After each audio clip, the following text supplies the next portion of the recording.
नमस्कार महाराष्ट्र, नमस्कार मंडळी. तुमच्या या सुस्तावलेल्या विकेंडमध्ये थोडासा उत्साह आणि खूप ऊर्जा भरण्यासाठी मी रोहन गुजर घेऊन आलोय पुन्हा तुमचा लाडका कार्यक्रम ज्याचं नाव आहे बियॉन्ड थॉट्स, म्हणजेच विचारांच्या पलीकडले. रसिका हो, एक विश्व माणसांचं असतं आणि एक विश्व स्वप्नांचं असतं. आपण सतत माणसांच्या विश्वातून स्वप्नांच्या विश्वात येत जात असतो, परंतु माणसांच्या विश्वात स्वप्नवत वाटावी अशी अनेक विश्व असतात, याचं आपल्याला भानसुद्धा नसतं. माणसांच्या विश्वातलं स्वप्नवत वाटावं असं अनेकातलं एक विश्व म्हणजे पक्ष्यांचं विश्व. हे विश्व स्वप्नांच्या विश्वापेक्षा विलोभनीय आहे, आनंददायी आहे आणि आकर्षक सुद्धा आहे. हे विश्व खऱ्याखुऱ्या स्वरूपात आपल्या जवळ आणणारे शिलेदार आहेत पक्षी छायाचित्रकार, अर्थात बर्ड फोटोग्राफर, व्हिडिओग्राफर. त्यांच्या अनन्यसाधारण मेहनतीतून, अथक चिकाटीतून हे साध्य होत असतं याची अनेकदा आपल्याला जाणीवही नसते.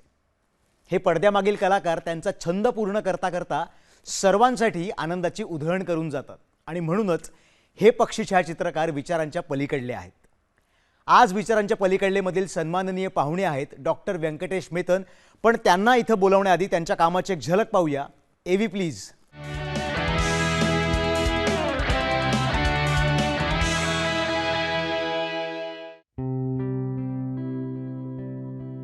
कॅमेरा आणि निसर्ग यांचं प्रेमाचं अलिखित नातं आहे.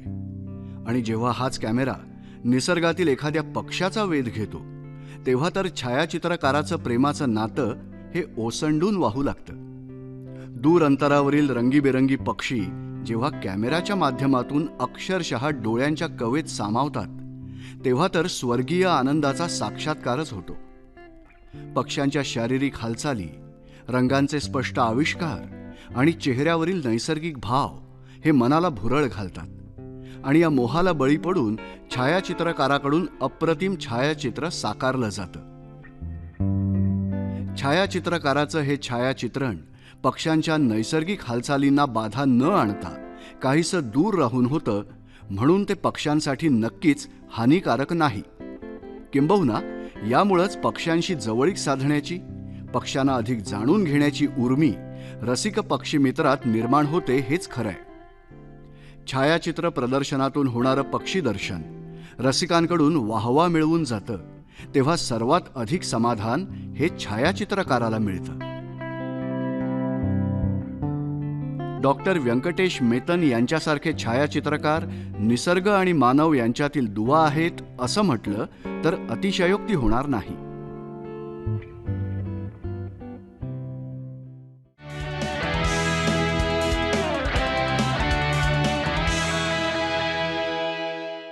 कसं वाटलंय पक्ष्यांचं सुंदर जग? मित्रांनो, डॉक्टर व्यंकटेश मेतन सोलापुरातील प्रसिद्ध अस्थिरोग तज्ज्ञ. अनेक संस्थांशी जवळचं नातं आणि त्यातील पदभार.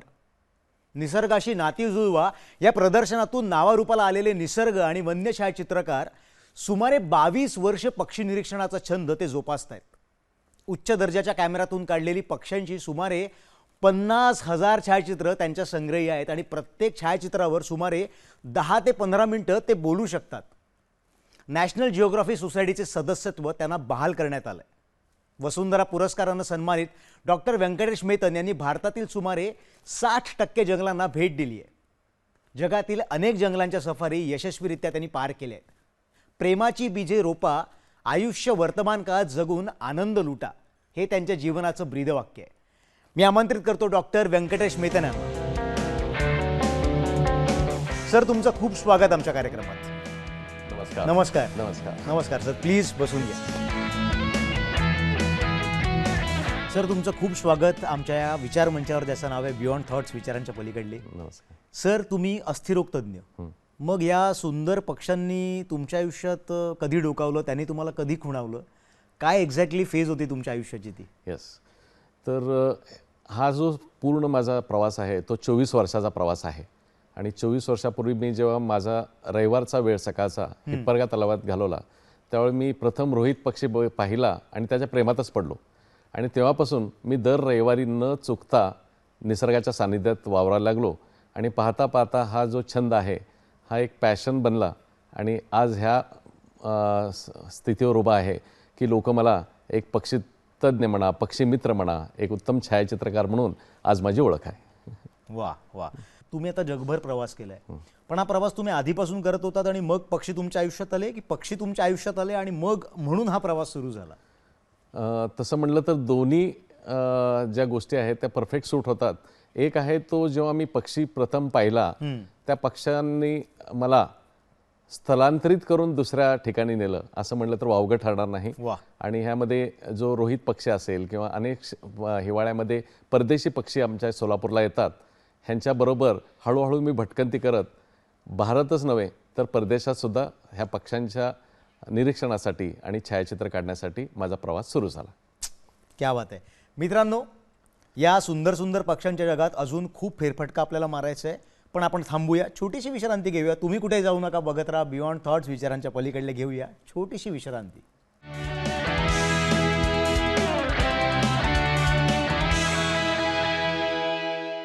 मंडळी, तुमचं पुन्हा एकदा स्वागत बियॉन्ड थॉट्स विचारांच्या पलीकडलेमध्ये. मी रोहन गुजर आणि आज आपल्यासोबत आहेत व्यंकटेश मेतन सर.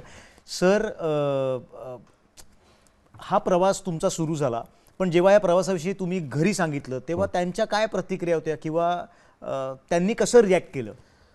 खरं सांगायचं तर आज ज्या म्हणजे प्लॅटफॉर्म मी उभा आहे ह्याच्या सगळ्यात महत्त्वाचं श्रेय माझ्या फॅमिलीला देतो. कारण त्यांचा सपोर्ट नसता तर मला हा छंद नीट जोपासताच आला नसता. एक व्यस्त असा अस्थिरोग तज्ज्ञ रविवारी जेव्हा सुट्टीवर जातो तेव्हा घरी वेळ द्यायच्याऐवजी मी जे निसर्गात भटकायचो, हळूहळू ते सुद्धा माझ्याबरोबर सोबती आले. आणि मला सांगायस आनंद वाटतो की माझा जो दुसरा मुलगा आहे गिरीश, तो आज ह्याच क्षेत्रामध्ये तो पुढं जायचा प्रयत्न करतोय आणि आज तो बॅचलर इन फाईन आर्ट्स ह्यामध्ये त्यांनी प्रवेश घेतलेला आहे. वा वा वा. म्हणजे फॅमिलीशिवाय काही शक्य नव्हतं. खरं सांगायचं तर कुठलीही गोष्ट आपल्याला करायची असेल आपल्या वैयक्तिक जीवनामध्ये तर फॅमिली सपोर्ट सारखा सपोर्ट कुठलाच नसतो, एवढं मात्र मी अत्यंत ठामपणे सांगतो. बरोबर. पण सर, हे छायाचित्रण आता आम्हाला बघायला तरी सुंदर वाटते, छान वाटते, पण हे सोपं आहे की खूप कठीण आहे, किंवा ठीक आहे म्हणजे जमू शकतं जर तुम्ही चिकाटी सोडली नाहीत तर? काय सांगाल? येस, वाईल्डलाईफ फोटोग्राफी जी आहे ती फार कठीण आहे. ह्याच्या मागचं कारण सांगतो. कारण निसर्गामध्ये जो क्षण तुमच्या समोर येतो तो आयुष्यात परत कधीही तो क्षण परत तो सीन कधीच येत नसतो. आणि सगळ्यात महत्त्वाचं, पक्षी एवढे चंचल असतात आणि वाईल्डलाईफमधले वन्यजीवांमधले सगळेच प्राणी असू दे पक्षी असू दे तर एवढे चंचल असतात, तुम्हाला अत्यंत शांतपणे 2-3 तास 4 तास असं बसावं लागतं, तेव्हा कुठं तुम्हाला एखादा सुंदर छायाचित्र तुमच्या कॅमेऱ्यात कैद करू शकता. बापरे. म्हणजे चिकाटी खूप महत्त्वाची आहे याच्यामध्ये. खरं सांगायचं तर चिकाटी आणि संयम, म्हणजे ह्या फोटोग्राफीतून मी संयम हा फार माझ्या तो गुण माझ्या अंगी आला. आणि तुम्हाला तुमचं लक चांगलं असेल तर काही छायाचित्र 2-3 मिनिटात मिळतात. कारण आणि काही छायाचित्र जी आहेत तुमच्या आवडीनुसार जी हवी असतात. मला तर 8 वर्षानंतर मला एक छान छायाचित्र मिळालं. म्हणजे एवढा गॅप, 8 वर्षानंतर ते माझ्या मनासारखं छायाचित्र मिळालं. बापरे. पण सर, मग जेव्हा तुम्ही कॅमेरा घेऊन असता किंवा फोटोच्या प्रतीक्षेत असता तेव्हा निसर्गाचा किंवा ह्या पक्ष्यांचा ह्या प्राण्यांचा तुमच्या कॅमेराशी जो मुकसंवाद होतो त्याविषयी काय सांगाल? खरं सांगायचं तर माझ्या कॅमेराच्या ज्या व्ह्यू फाइंडरमधनं मी त्यांच्याशी डायरेक्ट त्यांच्याबरोबर माझी नाती जुळलेली आहेत. आणि माझा जो कॅमेरा आहे तो हाय एंड कॅमेरा आहे, म्हणजे जो कॅनॉन 1DX आणि 600mm लेन्स आहे, त्याच्यानं मी त्यांच्या अगदी जवळ जातो. जवळ म्हणजे नजरेनं जवळ जातो आणि त्यामुळे त्यांचे मायन्यूट डिटेलिंग मला पाहायला मिळतात. आणि कळत न कळत त्यांच्याशी माझी आता नाती जुळलेली आहेत. आणि त्यामुळं माझा जो मोनोक्युलर म्हणून कॅमेरा जो काम करतो माझा लेन्स, त्यामुळं मी अत्यंत त्यांच्या जवळ जाऊ शकतो. वा वा वा. मंडळी, मला ठाऊक आहे तुम्हाला खूप प्रश्न पडलेत, मलाही खूप प्रश्न पडलेत, पण आपण सरांच्या कामाची एक झलक पाहूया. एव्ही प्लीज.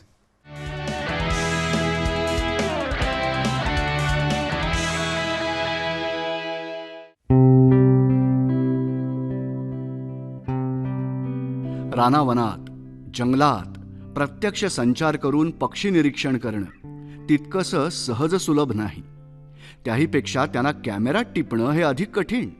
कारण त्यासाठी हवी चिकाटी. पक्षी एखाद्या ठिकाणी स्थिर होता होता कॅमेरा तयार असायला हवा. पक्षी कितीही वेळा त्या ठिकाणाहून उडाला तरी त्याला कॅमेऱ्यात टिपण्यासाठी निर्धार हा मात्र पक्का हवा. केवळ छायाचित्रणामुळे आपल्याला पक्षी निरीक्षणाची आवड लागू शकते असं म्हटल्यास अजिबात वावगं ठरणार नाही. पक्ष्यांची विविधता, रंगांची सहज सुंदरता आणि त्यांच्या हालचाली प्रत्यक्ष असो किंवा व्हिडिओ शूटिंगद्वारे असो आपल्याला आंतरिक आनंद देऊन जातात, हे निस्संशय सत्य आहे. प्रत्येक वन्यजीव हा खरं तर आपल्या लहानपणापासून आपला जिव्हाळ्याचा विषय राहिलेला आहे. आपल्या देशात जगभरातले अनेक पक्षी पाहायला मिळतात, हे तर आपलं भाग्य आहे.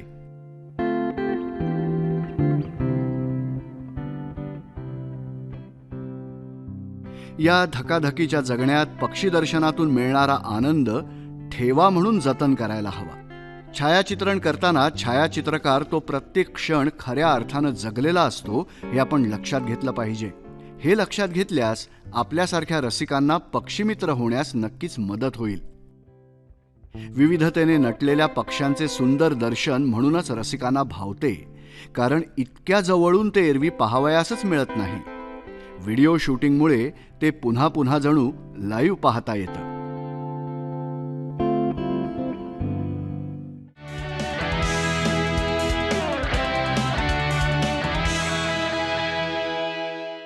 सर हे केवळ अप्रतिम आहे, हे भन्नाट आहे, हे कमाल आहे. पण सर मगाशी मी जेव्हा आमच्या प्रेक्षकांना सांगितलं तुमच्याकडे 50,000 छायाचित्र आहेत आणि प्रत्येक छायाचित्रात तुम्ही 10-15 मिनटं बोलू शकता, हे एवढं म्हणजे हे काय, म्हणजे ही मेमरी कशी तुमची एवढी डेव्हलप झाली, किंवा डॉक्टर असण्याचा इथं काही फायदा झाला का तुम्हाला? नक्की.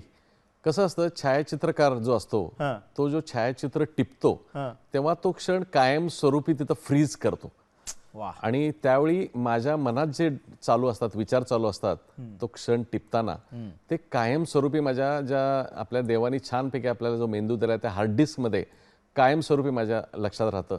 मला झोपेत जरी उठून तुम्ही मला छायाचित्र माझं दाखवलं तर मी तुम्हाला आरामात एक 15 ते 20 मिनटं तो कुठं काढलाय, कसा काढला, माझ्याबरोबर कोण होतं आणि त्यावेळी परिस्थिती काय होती, काही गमतीशीर गोष्टी झाल्या होत्या का, काही अचंबित अशा काही गोष्टी समोर घडल्या होत्या का, हे तुम्हाला सगळं मी ठामपणे सांगू शकेन. सर हे सगळं सांगत असताना म्हणजे आता जे तरुण छायाचित्रकार आहेत आपला कार्यक्रम बघतायत, त्यांच्या अनुषंगानं मला एक प्रश्न विचारायचा आहे. छायाचित्रकाराच्या अंगी सर कोणकोणते गुण असायला हवेत, काय सांगाल तुम्ही? एक उत्तम छायाचित्रकार बनायचं असेल तर 3-4 महत्त्वाच्या गोष्टी आहेत. एक आहे, वन्यजीव छायाचित्रीकरण करायचं असेल तर तुम्हाला वन्यजीव छायाचित्रीकरण करण्यासाठी जे काही नीतिमूल्य आहेत, त्याला एथिक्स म्हणतो आपण, ते पाळणं गरजेचं आहे. म्हणजे सर म्हणजे समजा एखादा पक्षी आहे, प्राणी आहे, पटकन त्याच्या जवळ जायचं नाही. ठराविक सुरक्षित अंतर ठेवून त्याला डिस्टर्ब न करता, त्याला कुठल्याही प्रकारे डिस्टर्ब न करता आपण ते छायाचित्रण करणं गरजेचं आहे. कारण तुम्ही त्यांच्या जंगलात त्यांच्या घरी गेलेला असता, त्यामुळे त्यांच्या घरात जाऊन त्यांना डिस्टर्ब नाही करायचं. वा. दुसरं महत्त्वाचं आहे ते तुमचे कपडे जे आहेत ते निसर्गाशी समरूप होणारे असावेत, त्याला आम्ही कॅमॅफ्लेजिंग ड्रेस म्हणतो. तिसरं महत्त्वाचं आहे की आम्ही नेहमी म्हणतो 2 is a company and 3 is a crowd. त्यामुळं तुम्ही जर जाणार असाल तर एकटेच जा, मॅक्झिमम तुम्ही एखादा तुमचा मित्र असेल तर चालेल. आणि सगळ्यात महत्त्वाचं, निसर्गात गेल्यानंतर तुम्ही तिथल्या वन्यजीव आणि कुठल्याही गोष्टी, निसर्गाला धक्का पोचू नये आणि कुठलेही डिस्टर्बन्स न करता आपण छायाचित्र करणं गरजेचं आहे. पण सर काय इक्विपमेंट्स लागतात किंवा कुठला कॅमेरा असायला हवा? बेसिक काही कॅमेरे आहेत का, की महागडेच कॅमेरे यासाठी आपण वापरू शकतो? त्याविषयी आम्हाला थोडं मार्गदर्शन करा. एक उत्तम छायाचित्र काढण्यासाठी आपण असं करूया की एक चांगला कॅमेरा तर हवाच आहे. आणि जर तुम्ही कुठल्या एज ग्रुपमध्ये असाल, मी तरुणांना सांगेन, जी मंडळी शाळेत किंवा कॉलेजमध्ये आहेत, तुम्ही 1500D म्हणजे 1500D पासून सुरुवात करा. हा तुम्हाला 35 ते 40,000 मध्ये ती बॉडी मिळेल. आणि लेन्स आहेत, तुम्ही 200-400 लेन्स तुम्ही वापरा. आणि ज्यांना पैसे नाही येत असं समजा तर तुम्हाला रेंटवर सुद्धा तुम्हाला कॅमेरा मिळतात. त्यामुळे तुम्ही 1-2 दिवस आरामात तुम्ही त्याचं काय भाडं असेल 1,000-2,000 जे असेल ते घेऊन छानपैकी तुम्ही छायाचित्रीकरण करू शकता. मंडळी घाबरून जाऊ नका, सर म्हणतायत आधी प्रॅक्टिस करा, रेंटवर इक्विपमेंट्स अवेलेबल आहेत. आताच कुठे निघाला? थांबा, म्हणजे आपण आता थांबूया, छोटासा ब्रेक घेऊया. पण सरांना अजून खूप प्रश्न विचारायचे. तुम्ही कुठेही जाऊ नका, बघत राहा बियॉन्ड थॉट्स, विचारांच्या पलीकडले. घेऊया छोटीशी विश्रांती.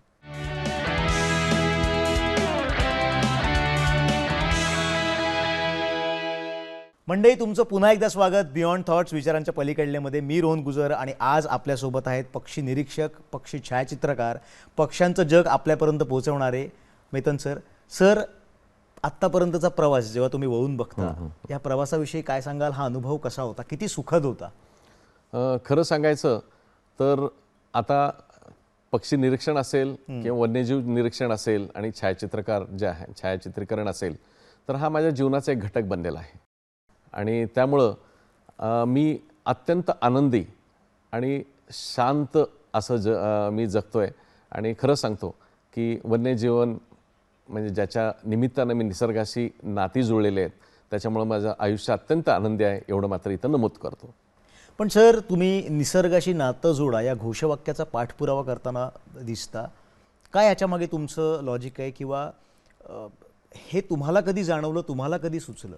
जेव्हा निसर्गाशी माझी नाती जुळली त्यावेळी मी निसर्गात हरवून गेलो आणि अशा काही गोष्टी तिथं पाहायला मिळाल्या, अशा काही गोष्टी मी शिकलोय ज्या माझ्या शाळेनं, कॉलेजनं, युनिव्हर्सिटीने सुद्धा शिकवले नाही. वा. आणि मला तिथं अनेक असे प्रसंग झाले ज्याच्यातून ते सगळे पैलू माझ्या जीवनात मी ते वापरले आणि माझ्या पर्सनॅलिटी डेव्हलपमेंटमध्ये प्रचंड त्याच्यामुळे फायदा झाला आहे. उदाहरण द्यायचं असेल तर निसर्गाने मला शिकवलं आहे की आपल्याला जगायला कमी लागतं. आणि मित्रांनो, तुम्ही मागच्या वर्षीच्या आणि ह्या वर्षीच्या कोविडमध्ये तुम्ही नक्की हे तुम्हाला जाणवलं असेल. आणि आपल्याला जगायला कमी लागतं. पक्षी कधीही बघा पाहिजे तेवढं दाणे टिपतो आणि तो परत घरट्यात जाऊन बसतो. वा.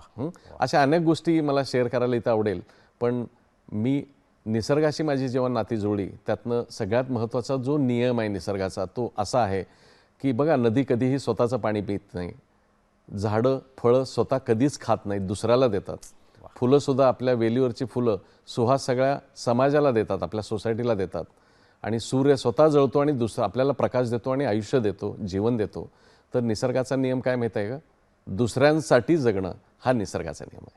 सर, तुमची छायाचित्र जेवढी सुंदर आहेत त्याहीपेक्षा सुंदर मला असं वाटतं तुमचं हे विचारांच्या पलीकडले विचार आहेत. मला ॲक्च्युली आता राहवत नाही, आपण जरा तुमच्या कामाची पुन्हा एक झलक बघूया. ओके. एव्ही प्लीज.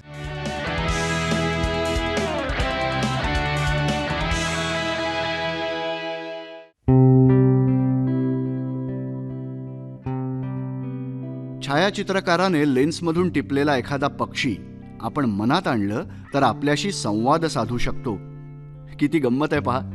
पक्षी आणि छायाचित्रकार यांच्यातला संवाद हा बिनशब्दांचा आणि विशेष म्हणजे एका अर्थानं एकतर्फीच.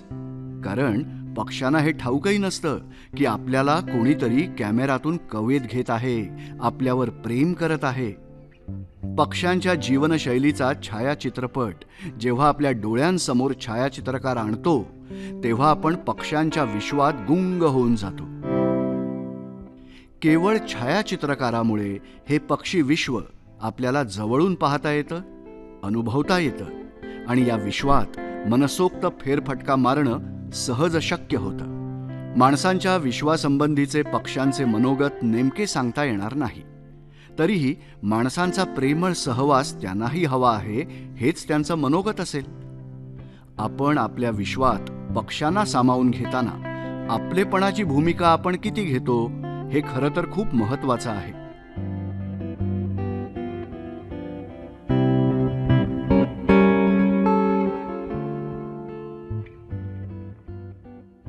फुलपाखरू, चिऊकाऊ यांच्या आपल्या लहानपणातील गोष्टी, कविता आपण मोठेपणी विसरतो हेच खरं तर दुर्दैव आहे. पक्ष्यांबरोबर माणसांचं तुटत चाललेलं नातं हे छायाचित्रकार पुन्हा निर्माण करण्याचा प्रयत्न करतात हे खरं तर खूपच मोठं काम आहे. या छायाचित्रकारांच्या अथक प्रयत्नांमुळे आपण पक्ष्यांच्या वास्तव जीवनात डोकावू शकतो. एखाद्या पक्ष्याचं सुंदर छायाचित्र आपल्या घराच्या हॉलमध्ये भिंतीवर झळकतं तेव्हा आपल्याला ते नक्कीच आनंद देत राहतं. हा तर आपलाही अनुभव असेल. त्या पक्ष्याला आपल्या कुटुंबाचा अविभाज्य घटक करून घेण्यात आपण मागे हटत नाही. आणि ही सगळी किमया आहे छायाचित्रकाराची. पक्ष्यांच्या नैसर्गिक जगण्याला आपला दुजोरा असेल. प्राणी पक्षी शिकार टाळण्याच्या दृष्टीनं नक्कीच एक पाऊल पुढं असेल.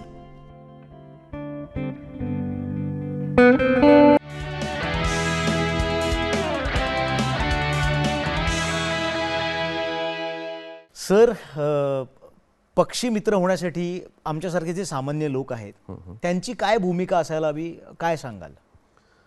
पक्षी मित्र होण्यासाठी असं नव्हे, मी तुम्हाला असं सजेस्ट करेन की आपल्याकडे वेळ भरपूर आहे देवानं आपल्याला सगळ्यांना 24 तास सगळ्यांनाच दिलेले आहेत. तर आपल्याला जेव्हा सुट्टी असेल त्या दिवशी कमीत कमी 1.5-2 तास आपण आजूबाजूच्या परिसरात म्हणजे निसर्गात जाऊन तुम्ही शांतपणे बसा आणि तुम्हाला कळत न कळत 1-2-3 महिन्यात जाणवायला लागेल की निसर्गातल्या काय काय गोष्टी तुमच्या समोर घडत आहेत आणि बघता बघता तुम्ही निसर्गाच्या प्रेमात पडाल. आणि हे जर का नातं घट्ट झालं तर मी नक्की सांगतो तुमचं आणि निसर्गाचं एक छान असं एक बॉन्ड तयार होईल आणि तुम्हाला निसर्गातल्या अचंबित अशा काही गोष्टी तुमच्या नजरेसमोर पाहायला मिळतील. आणि तुम्हाला जर पक्षी निरीक्षण व्यवस्थितच करत गेलात मग त्याचं बिहेवियर पॅटर्न बघा, त्याची हालचाल बघा, त्याचा ढब बघा आणि तो त्या पिलांना कसं जपतो, म्हणजे ह्या सगळ्या गोष्टी पाहिल्या ना तर तुम्ही कळत न कळत तुम्हाला समाज एक शिक्कामोर्तब करेल की हा उत्तम पक्षीतज्ञ आहे, पक्षी मित्र आहे.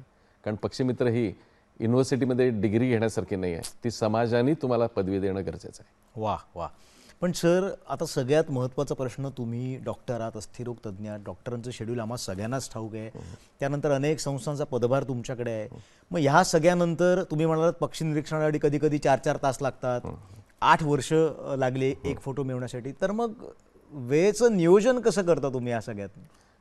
येस, वेळेचं नियोजन करणं फार महत्त्वाचं आहे. आणि कुठलंही प्रोफेशन असू दे, कुठलाही व्यवसाय असू दे, प्रत्येक व्यक्तीने स्वतःसाठी सुद्धा जगलं पाहिजे. आणि हे नियोजन करताना मी माझे वेळेचं विभाजन केलेलं आहे. म्हणजे मी माझं मागची 25 वर्ष ती अत्यंत काटेकोरप्रमाणे जपतो. त्यामध्ये मी 60% फक्त वेळ माझा व्यवसायाला देतो, 20% माझा वेळ मी स्वतःच्या फॅमिलीला देतो, 10% जो वेळ आहे मी माझ्या ह्या पॅशन जे आहे म्हणजे पक्षीमित्र असू दे, छायाचित्रकरण असू दे आणि माझ्या सगळ्या छंदांना देतो आहे. आणि 10%च वेळ मी इतर जे NGOजमध्ये काम करतो आहे त्यासाठी देतो आहे. आणि मी हे करताना एक ऑर्गनाइज्ड पर्सन म्हणतो ना आपण, ऑर्गनाइज्ड हे केल्यानंतर तुम्ही आयुष्य अजून जास्त जगू शकता, तुम्हाला अजून वेळ जास्त मिळतो. आणि हे केल्यामुळं मी अत्यंत आनंदी आणि समाधानी आहे. क्या बात आहे सर. सर शेवटचा प्रश्न, आजच्या तरुणांना काय सांगाल? कुठलंही छायाचित्रीकरण करताना, छायाचित्र काढताना दुसऱ्यांना आपल्यापासून इजा किंवा कुठल्याही प्रकारचा त्रास होऊ नये ह्याची मात्र आपण काळजी घेणं गरजेचं आहे. आणि आत्ताचा युवक आहे तो खरंच नशिबान आहे, तुमच्याकडे प्रचंड चांगले गॅजेट्स आहेत आणि ह्याचा पुरेपूर उपयोग करून आपण परत आपल्याकडचं जे नॉलेज आहे ते आपण परत तुम्ही समाजाला देणं गरजेचं आहे. सर मगाशी मी म्हटलं की तुमचं छायाचित्रण खरंच खूप सुंदर आहे, ते पक्षी सुंदर सुंदर आमच्यापर्यंत तुम्ही पोहोचवलेत, पण त्याहीपेक्षा तुमचे सुंदर विचार या विचारमंचामार्फत आज आम्ही आमच्या प्रेक्षकांपर्यंत पोहोचवू शकलो. आमच्या चॅनलच्या पूर्ण टीमतर्फे तुमचे खूप आभार आणि तुमच्या पुढच्या प्रवासासाठी खूप शुभेच्छा. Thank you so much. नमस्कार.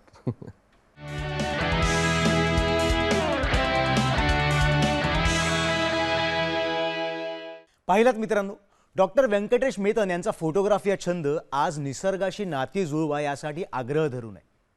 पक्ष्यांचं विश्व हा माणसांच्या विश्वातला अविभाज्य घटक आहे असं त्यांचं ठाम मत आहे आणि हेच सत्य आहे. प्रत्येक वन्यजीवाला, प्राणी पक्षाला जगण्याचा हक्क आहे, अधिकार आहे आणि खरं तर त्यांचं अस्तित्व आपल्या जगण्यासाठी पोषक आहे, सहाय्यभूत आहे. किंबहुना पक्षी प्राणी यांच्याशिवाय आपलं जगणं अपूर्ण आहे. पक्ष्यांचं विश्व जवळून दाखवणाऱ्या या शिलेदारांना खरं तर आपण सलाम करायला हवा. दैनंदिन जगण्याच्या घाईगर्दीत हे स्वप्नवत वाटावेत असे पक्षी पाहायला मिळतात, यासाठी त्यांचे उपकार मानायला हवेत. यातून आपण पक्ष्यांवर प्रेम करायला शिकलो तरी भरपूर काही साध्य होईल असं म्हणता येईल. मित्रांनो, आज आपण इथेच थांबूया. काय काय काय काय म्हणताय? हा भाग तुम्ही बघितलाच नाही, आत्ता TV ऑन केलात? अरे बापरे, आता काय करायचं? टेन्शन घेऊ नका, मी आहे ना. पटकन यूट्यूबवर जा, तिथं दूरदर्शन सह्याद्री चॅनल सर्च करा. तिथं गेल्यानंतर आमचा हा भाग बघा, आमचे इतरही भाग बघा. ते लाईक करा, शेअर करा आणि सबस्क्राईब करायला विसरू नका. आमचा मेल ID आहे beyondthoughts2021@gmail.com आणि आमचा व्हॉट्सअप नंबर आहे 9137522457. त्याचबरोबर आमची सोशल मीडिया अकाउंटसुद्धा आहे जिथं तुम्ही आमच्याशी संपर्क साधू शकता. आजसाठी आपण इथेच थांबूया. आपण पुन्हा भेटूया याच विचारमंचावर, ज्याचं नाव आहे बियॉन्ड थॉट्स, विचारांच्या पलीकडले. तोवर पाहत रहा दूरदर्शन सह्याद्री. धन्यवाद.